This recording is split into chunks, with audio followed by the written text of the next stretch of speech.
Nós vamos ler apenas o versículo 26.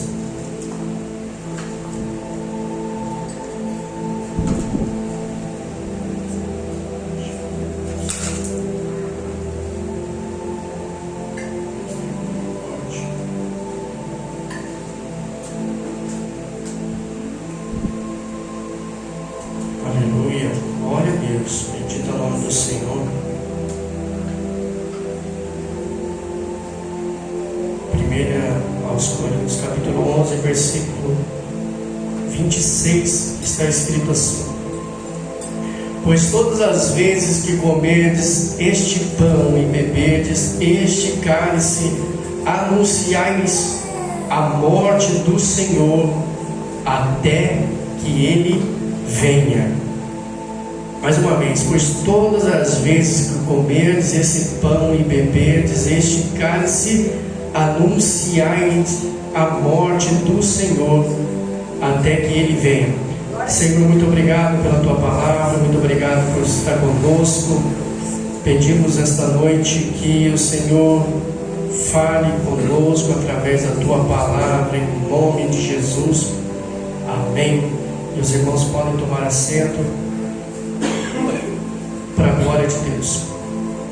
Meus irmãos, essa leitura que nós fizemos, o apóstolo Paulo, um pouco antes, ele dá uma ajustada na igreja de Coríntios, porque eles faziam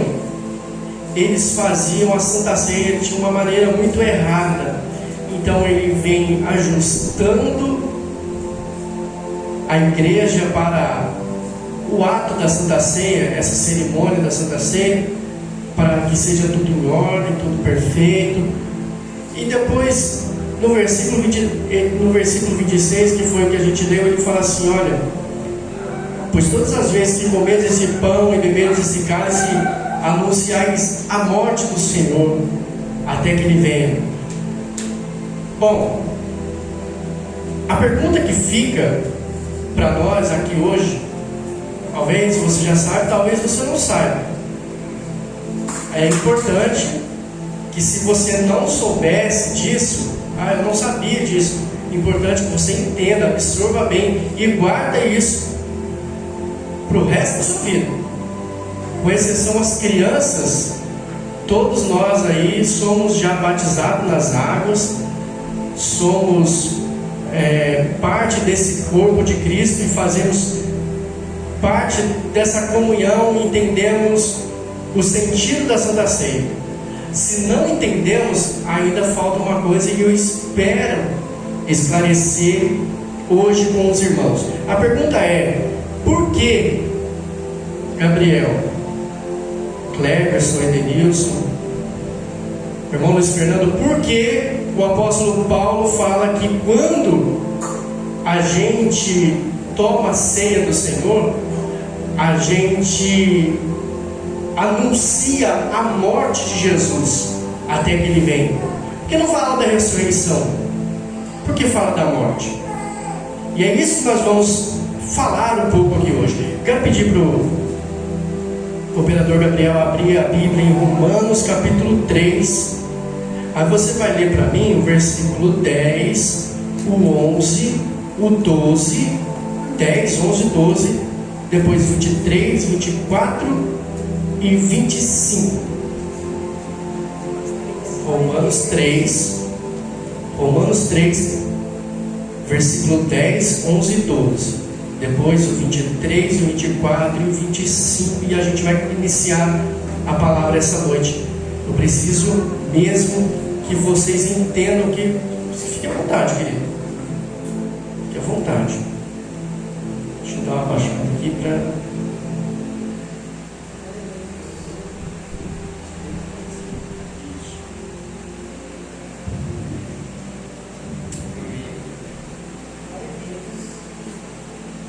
Romanos 3, 10, 11, 12, depois 23, 24 e 25, e a gente começa a palavra essa noite. Como está escrito, não há um justo, nenhum sequer, não há ninguém que entenda, não há ninguém que busque a Deus. todos se extraviaram e juntamente se fizeram inúteis. Não há quem faça o bem, não há nenhum só. E todos pecaram, destituídos estão da glória de Deus, sendo justificados gratuitamente pela sua graça, pela redenção que há em Cristo Jesus, ao qual Deus propôs para a propiciação pela fé no seu sangue, para demonstrar a sua justiça pela remissão dos pecados dantes cometidos, sob a paciência de Deus. Amém. Obrigado. Irmãos, eu não sei se os irmãos fora de contexto, os irmãos entenderam a leitura. Aqui, o escritor aos Romanos, ele está dizendo que por nós mesmos, não temos a capacidade de nos voltarmos a Deus. Não temos. Isso desde Adão, desde a queda de Adão. Quando Adão ele se entrega à concupiscência, quando ele se entrega aos desejos ali, com a tentação da serpente, a partir daí entra o pecado, e a partir daí todos os homens que vêm com dentro de si mesmo a maldade, impossível de reversão. E o escritor ele deixa muito claro isso. Olha, como está escrito, não há um justo, nenhum justo sequer. Não há ninguém que entenda, não há ninguém que busque a Deus. Todos extraviaram e juntamente se fizeram inúteis. Não há quem faça o bem. E ouvimos hoje de manhã. Jesus, quando Jesus ele se depara com o jovem rico chega e fala assim: bom mestre, Jesus já dá uma na emenda, ele fala assim: não tem pão senão um que é Deus, mostrando para ele: olha, não há homem que busque a Deus de natureza, não há, por si mesmo não há. E aí depois ele vem no versículo, a partir do versículo 24, dizendo, olha, no versículo ainda 23, ele fala assim: todos estão destituídos da glória de Deus, sem chance. Por causa dessa natureza corrupta, por causa desse desejo natural de não querer conhecer a Deus e não querer buscar as coisas de Deus, estão todos destituídos da glória de Deus. Aí vem a justificação de Cristo. Ele se entrega por nós, pela remissão do nosso pecado. Ele se entrega por nós, olha, no versículo 25, ao que Deus propôs para a propiciação pela fé. Pela propiciação pela fé no seu sangue, para demonstrar sua justiça pela remissão dos pecados dantes cometidos sob a paciência de Deus. Olha só, o que é propiciação? E a gente vai entender já o que Paulo disse ao anunciar a morte de Cristo. O que é propiciação? O que acontecia no Antigo Testamento? Quando o homem pecava, era sacrificado um cordeiro, e o sangue do cordeiro ele era passado na arca da aliança. O sangue do cordeiro é a propiciação pelo pecado do homem naquela época.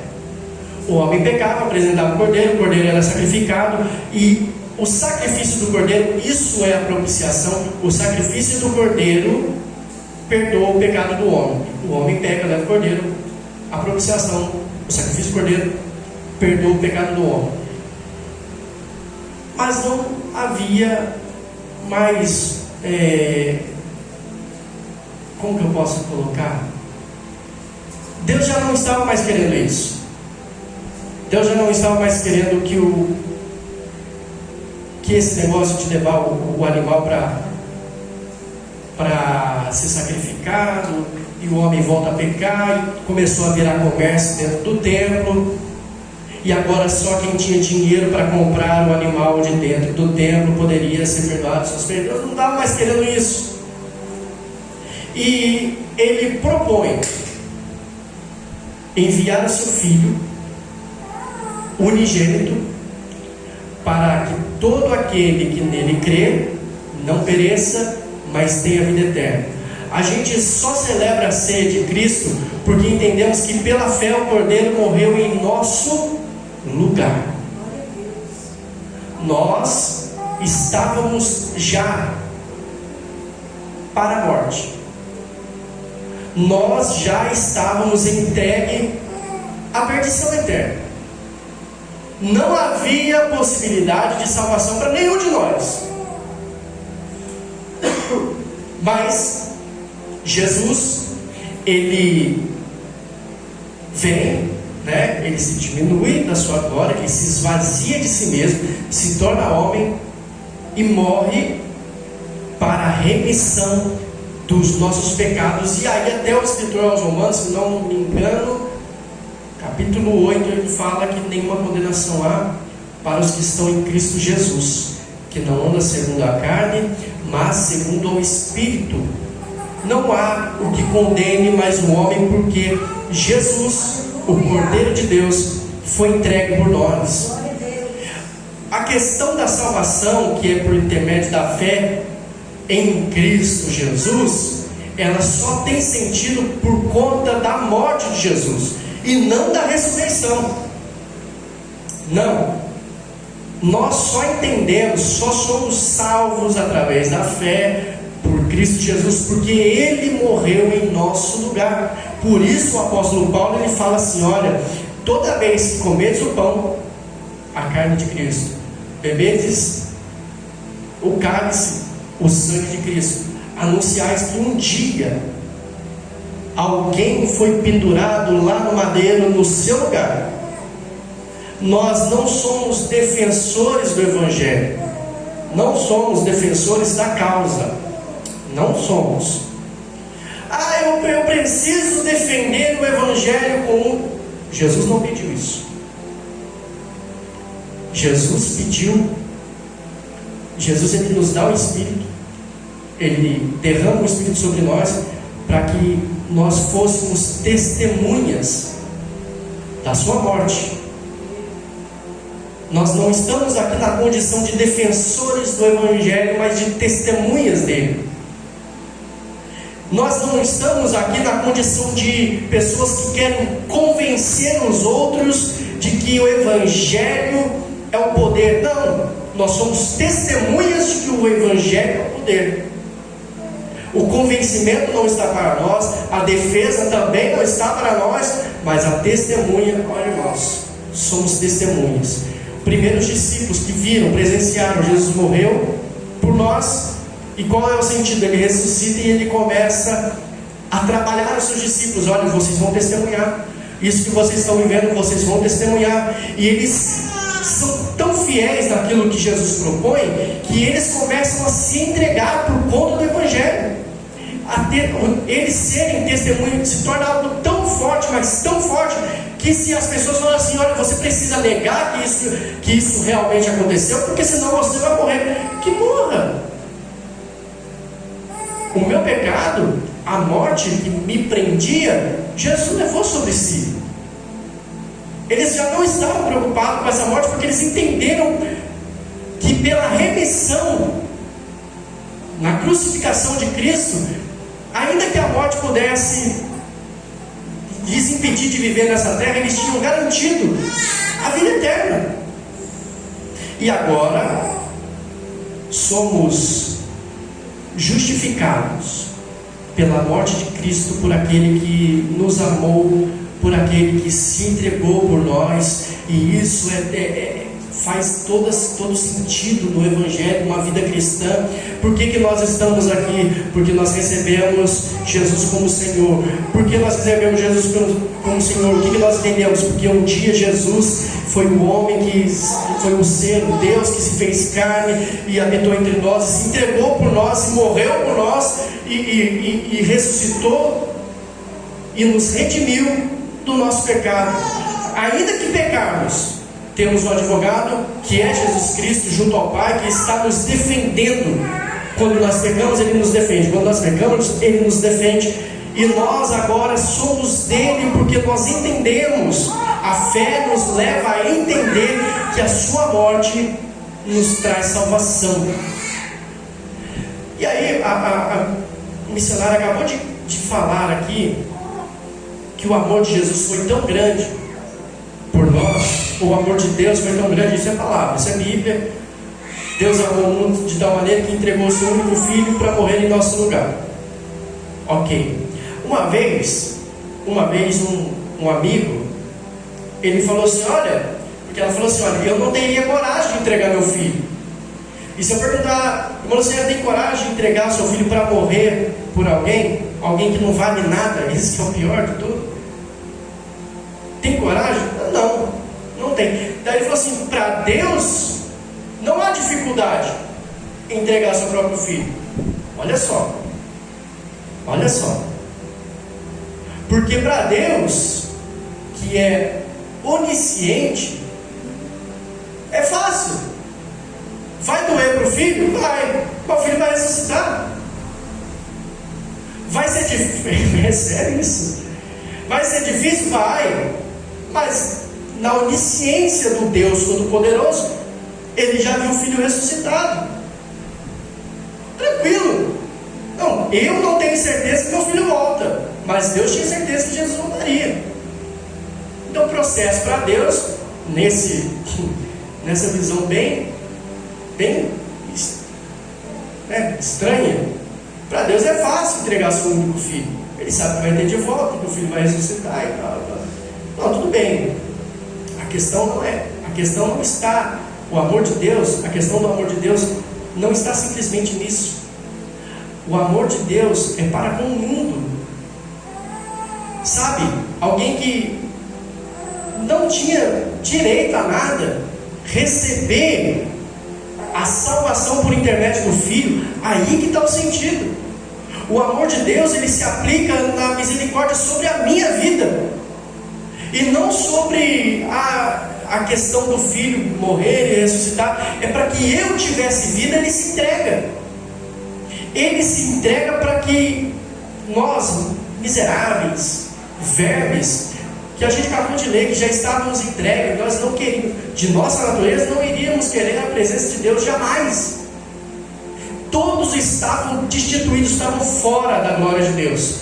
Mas Jesus Cristo se entregou por nós, para que nós viéssemos a ter salvação. Aí está o sentido da morte de Jesus na cruz, da entrega do Pai, da questão do Pai entregar o seu Filho por amor de nós. Irmãos, o Evangelho de Jesus, nós estávamos conversando hoje, o Evangelho, nós aprendemos que ele significa boa nova, boa notícia, novidade de vida. E aí as pessoas acabam fazendo uma pequena confusão, achando que a boa notícia é algo que vem para me agradar e para me trazer conforto. Não. O Evangelho, essa boa notícia é de que a esperança não está tudo acabado. Não precisa mais cordeiro ser morto. Quem não faz parte do povo de Israel agora tem a condição de ser salvo. Essa é a boa notícia. Essa é a boa notícia. Agora, o Evangelho de Cristo é confronto. É confronto para nós. É um desafio para que nós pudéssemos ou tivéssemos uma oportunidade nesse desafio de ter uma transformação na vida. Quem entende e aceita o Evangelho de Cristo é nova criatura, as coisas velhas se passam e tudo se faz novo. Quem não vive esse Evangelho de nova criatura, das coisas velhas se passarem e a partir de agora as coisas se tornarem novas, essa pessoa ela não entendeu o Evangelho de Cristo. A pessoa que ela não consegue se entregar a Jesus, ela não vive o Evangelho de Cristo. A pessoa que consegue entender os preceitos da vida cotidiana, da vida profissional, da vida social, consegue entender tudo. Aí quando trata de igreja, não, peraí, pastor, não é desse jeito. Não, peraí, irmã, não é desse jeito. Ô, meu amigo, não é desse jeito. A pessoa que ela não consegue receber o desafio de uma nova vida em Cristo Jesus, ela não entendeu o Evangelho. Mas nós, que entendemos o Evangelho de Cristo, sabemos que agora não sou mais eu quem vivo, mas Cristo vive em mim. Porque a partir de agora, eu que entendo a morte de Cristo por mim, agora eu entendo também que quando eu participo do corpo e do sangue de Jesus, nós nos tornamos corpo de Jesus na face da terra, nós nos tornamos agentes vivos, assim, agentes ativos, como Jesus aqui na terra. Jesus, ele continua o seu ministério através da sua igreja aqui na terra. Agora nós somos um em Cristo Jesus, ele é o cabeça e nós somos o corpo de Cristo aqui na face da terra. Entendemos isso e agora então nós vamos viver com Cristo e nos entregaremos como Cristo. Nós aprendemos pela palavra que estamos crucificados com Ele. Não vivemos mais nós, mas Ele vive. Não é mais o meu preceito, é o preceito de Deus. Não é mais o que eu quero, é o querer de Deus. Se eu entendo isso, eu entendo o porquê que eu me batizei, eu entendo porque eu tomo Santa Ceia, eu entendo o porquê da comunhão. Se eu não entendo que esse ato da Santa Ceia é anunciar a morte de Jesus até que Ele venha, irmãos, está faltando algo em nós. Nós estamos aqui porque Ele morreu por nós, e nós estamos aqui para anunciar a sua morte até que Ele venha. Anunciar que Ele morreu por nós. Não merecíamos, mas Ele morreu. Estávamos fora, mas Ele morreu e nos trouxe para dentro. Estávamos longe, distantes, mas Ele nos trouxe de volta. Se nós entendemos isso, estamos preparados para tomar a Santa Ceia, comendo o pão e beber do cálice. Se nós discernirmos o corpo de Cristo, nós estamos preparados. Não sou eu que vou falar assim, olha, coma do pão, beba do cálice. Você entende, eu preciso comer do pão, eu preciso beber do cálice. Ah, mas eu não posso porque eu cometi um erro, eu cometi um pecado. A hora é essa. Peça perdão do seu erro, peça perdão do seu pecado, porque todos nós pecamos durante todo o mês. E a oportunidade é, Senhor, perdoa, mas eu não posso, me perdoe, e eu não posso, e eu não posso viver longe do seu corpo, que é a igreja do Senhor estabelecida na terra. O Senhor te perdoa e você continua fazendo parte do corpo de Cristo. Você come do pão e bebe do cálice, e nós somos um em Cristo Jesus. Por que nós tomamos a Santa Ceia, irmãos? Porque Jesus Cristo morreu por nós. Porque Ele ressuscitou? Não, a ressurreição é complemento, porque Ele só ressuscitou porque morreu, porque Ele se entregou por nós. O sentido está na morte. Qual é a morte? Por que o sentido está na morte? Porque o Cordeiro morreu para perdoar os nossos pecados. O Cordeiro foi sacrificado para que nós tivéssemos perdão. Porque, eu vou repetir mais uma vez para que fique gravado na sua cabeça, que você nunca mais esqueça, porque você toma a Santa Ceia. Por que você toma a Santa Ceia? Edenilson, você toma a Santa Ceia porque Jesus morreu por você. Por que você toma a Santa Ceia, Joyce? Porque Jesus morreu. Porque antigamente quem era sacrificado era o Cordeiro. E agora o Cordeiro de Deus, ele tira o pecado do mundo. E Eu anuncio que Ele morreu e eu vivo. Ele morreu por mim e eu vivo para Ele. Ele morreu por mim, eu vivo para Ele. E Ele morreu por mim, se sacrificou por mim e eu vivo para a honra e a glória do Seu nome. Esse é o sentido da Santa Ceia. Você nunca mais vai esquecer. Porque nós tomamos a Santa Ceia? Porque o Cordeiro foi morto. E eu anuncio que Ele morreu por mim para que eu tivesse vida, para que eu tivesse vida. Ele morreu para que eu pudesse ter vida, e vida em abundância. Ele sempre falou: eu sou o pão. Eu sou o pão. Na última ceia Ele fala assim: olha, quem não comer do meu corpo e não beber do meu sangue não está dentro. Precisa comer do pão e beber do cálice para estar dentro. É o sinal de comunhão. Eu creio que nós entendemos o porquê da Santa Ceia. Talvez nós mais velhos, se a gente entrar se alguém vier perguntar: por que você se batizou? Por que você batizou nas águas? Talvez as pessoas vão colocar a gente na sinuca de bico, hein? Por que você foi batizado nas águas? Talvez te coloque na sinuca de bico. Mas um dia a gente fala o porquê do batismo. Hoje nós estamos falando o porquê da Santa Ceia. Glória a Deus. Aleluia. Glória a Deus. Por que você toma a Santa Ceia, irmão? Porque o Cordeiro se entregou no seu lugar. Porque o Cordeiro morreu para que você tivesse vida. E nós anunciamos com a Santa Ceia a morte do Senhor Jesus até que Ele venha. Vamos nos colocar de pé e vamos celebrar a Santa Ceia em nome de Jesus.